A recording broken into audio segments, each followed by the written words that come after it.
Come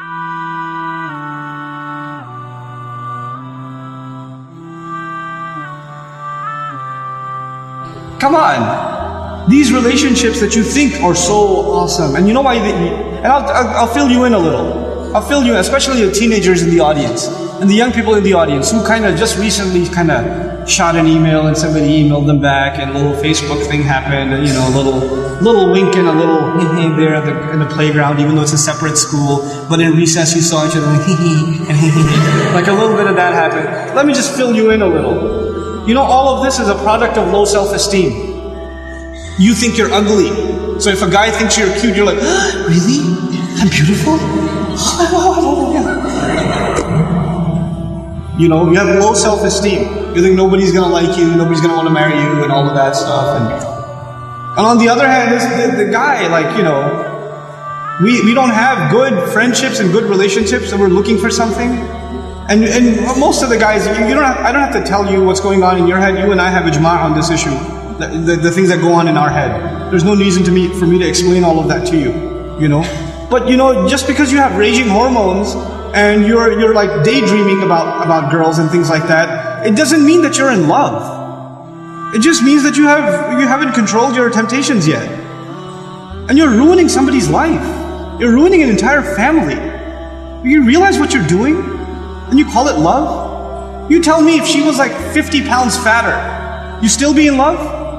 Because she's the same person, same ruh inside her jasad, right? If she was a burn victim or something, if her hand burnt off, or her ear was missing, you still be in love? Or you find somebody else to love all of a sudden? And if you can't answer that question honestly, then come on, you're not in love, you're just hormonal. That's all you are, This is what we've done to relationships that are supposed to be beautiful. Marriage is supposed to be a beautiful relationship. It's supposed to be a lifelong relationship. But because you're watching all of these models on TV and stupid women that are just throwing themselves at men and all this stuff, and you've developed this delusional concept of what it means to have love in your life. Delusional concept. Our deen came to free the world from this nonsense.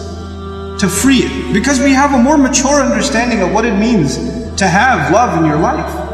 I'm not saying you shouldn't marry someone you like, you should. You should be attracted to your future spouse. All of those things are fine. But there's a decency that you have to exhibit before then.